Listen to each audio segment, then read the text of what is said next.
Buongiorno, sono Fischetti Michelina del ristorante Oasis di Valle Saccarda, Sapori Antichi. Sono 35 anni che con i miei fratelli gestiamo questo ristorante. Il ristorante in cui ci troviamo è a conduzione familiare. Potrebbe spiegarci cosa l'ha spinta a diventare la chef di questo ristorante? Mi ha spinto di diventare chef di questo ristorante perché già da piccola mia madre mi metteva ai fornelli, vicino a lei ho avuto l'amore e la passione per la cucina. E poi ho fatto anche la scuola e ho fatto tante esperienze anche all'estero.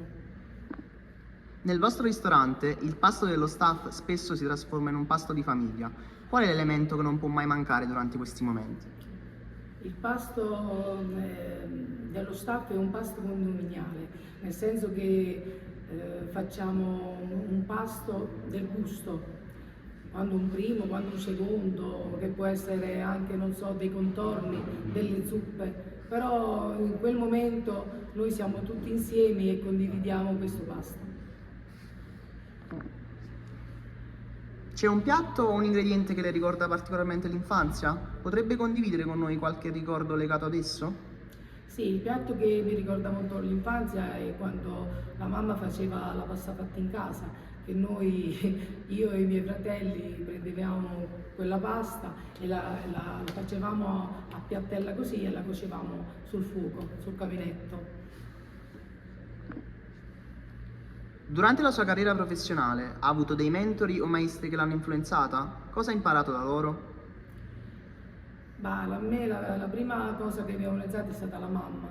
La mamma è stata una grande maestra, poi piano piano è normale che anche gli altri chef, per esempio io ho sempre ammirato la Nadia Santini, oppure non lo so, dalle nostre parti c'è Don Alfonso e mi ha ispirato molto nella sua cucina, la cucina della tradizione, cucina del nostro territorio, quello che piace a me fare tuttora oggi.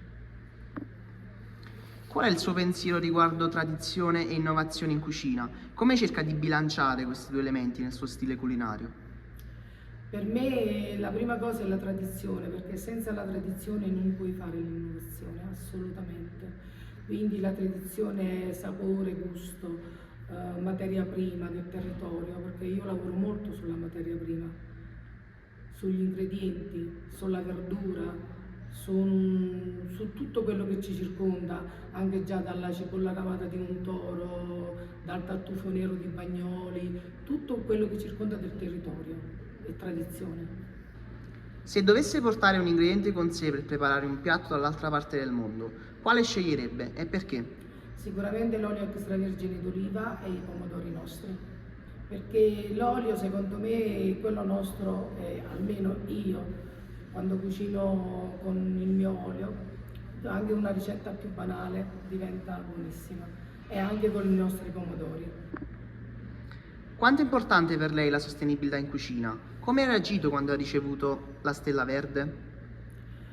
È molto importante in cucina la sostenibilità, perché anche su un prodotto oppure su una materia prima, faccio un esempio delle fave, che in questo periodo facciamo le fave, io non faccio perdere niente, nel senso che dal guscio puoi fare un piatto bellissimo, buonissimo. Col guscio faccio per esempio la crema e con le fave decorticate faccio una pasta con fave, cipollotto e menta, per dire.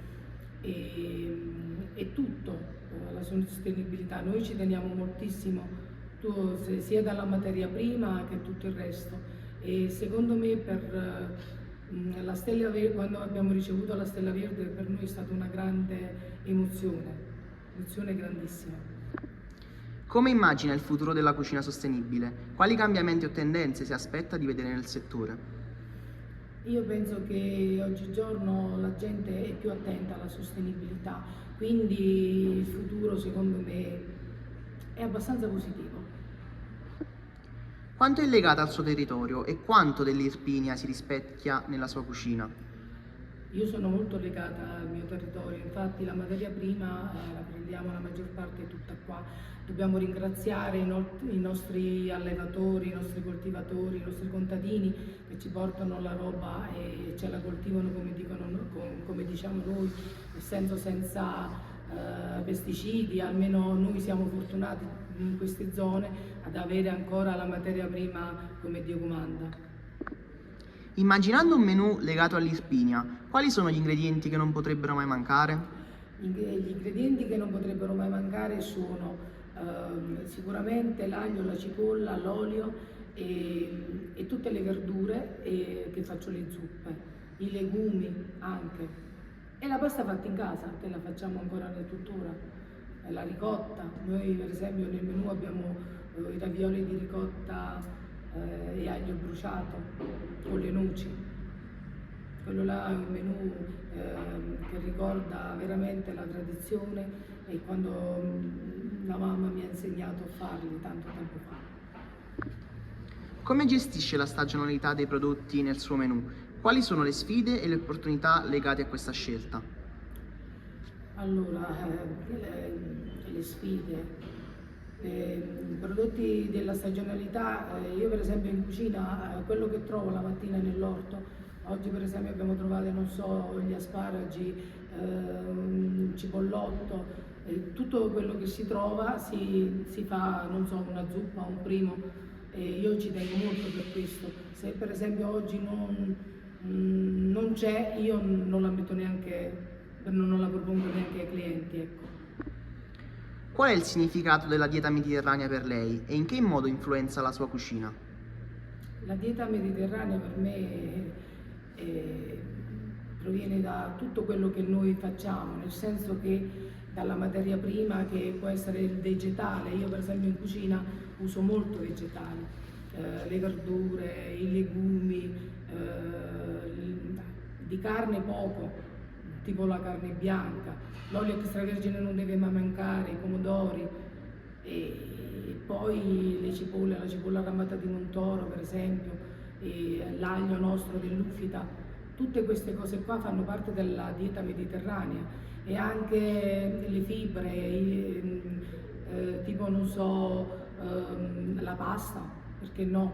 E tutto quello che ci circonda, la dieta mediterranea fa parte della nostra cultura, anche perché c'è un perché si hanno dato il patrimonio dell'UNESCO proprio per questa cosa qua. La dieta mediterranea è una delle migliori secondo me, perché vediamo anche, non so, i nostri nonni, i nostri bisnonni hanno mangiato sempre, hanno usato sempre la dieta mediterranea e hanno vissuto un bel po', perché ci sono dei centenari qui nel nostro paese, quindi c'è un perché usando questa dieta mediterranea. Quanto è importante per lei trasmettere e valorizzare la dieta mediterranea e come pensa di farlo? Per me è molto importante valorizzarla, perché comunque la dieta mediterranea fa bene a tutti quanti. L'unica cosa che per farla ci vuole più tempo dietro, nel senso che sempre, come ho detto prima, a base di vegetali, quindi i vegetali vengono sempre un pochino più selezionati, lavati, preparati in un certo modo, con tutte le altre materie prime. Quindi io dico sempre che la dieta mediterranea è una delle migliori, lo dicono anche i dottori, non è che lo dico io. La dieta mediterranea è composta da un po' di tutto, da tutto quello che ci fa bene a noi, alla salute, dai vegetali ai legumi, al pesce. Noi per esempio siamo lontani dal mare e usiamo il baccalà come pesce, diciamo, perché è stato sempre usato nelle nostre tradizioni il baccalà. E questo, usare meno carne possibile, almeno, però andando sempre su vegetali, legumi e fibre. Cosa pensa della valorizzazione e della divulgazione della dieta mediterranea e come pensa che possa essere divulgata attraverso il museo virtuale della dieta mediterranea? Io penso che sia una cosa meravigliosa, anche questa iniziativa del museo, perché tutti devono sapere che la dieta mediterranea è una delle migliori in assoluto, fa bene alla salute e fa bene a tutti.